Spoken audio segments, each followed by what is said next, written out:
Anumaan si jaalladhuufan miidhame harka abbaa ormaachuun kurfame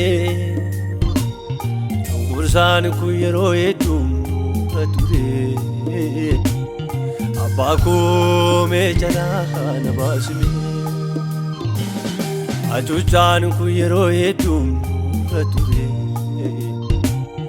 abbaa koo mee jalaa na baasime Wanumaan si jaalladhuufan miidhame harka abbaa ormaachuun kurfame cunqursaan kun yeroo hedduu nurra ture abbaa koo mee jalaa na baasime Yesus koo mee jalaa na baasime abbaa koo mee jalaa na baasime mootii koo mee jalaa na baasime abbaa koo mee jalaa na baasime Yesus koo mee jalaa na baasime abbaa koo mee jalaa na baasime mootii koo mee jalaa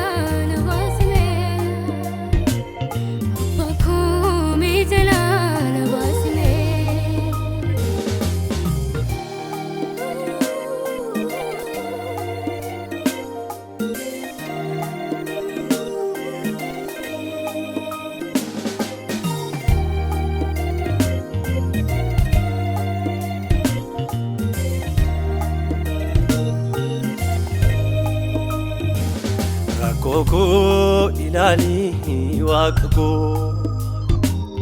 tuntunan nadige madanku namati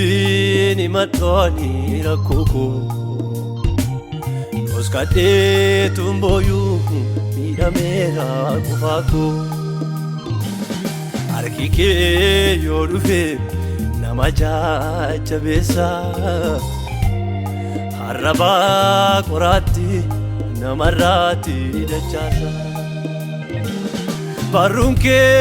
odufe namaja jabesa Arraba qorati namarati dachasa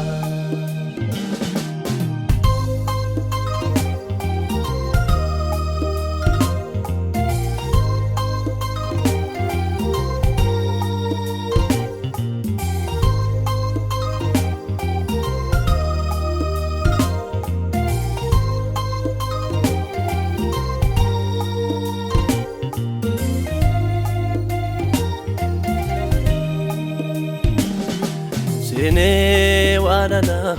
raga'u halundu yerodu kana'u nabate barunke kalesa Yesus ko michulma nisa Yesus michulma nisa Arkike gubaka banesa barunke gubaka banesa Arkike safaka banesa Arkike wallala barsisa Arkike safaka banesa Arkike wallala barsisa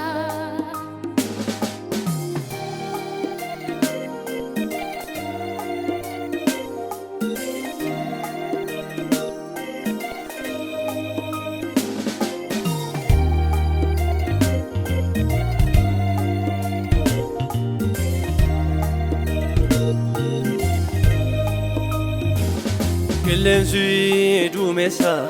tapate Gannatu bonanu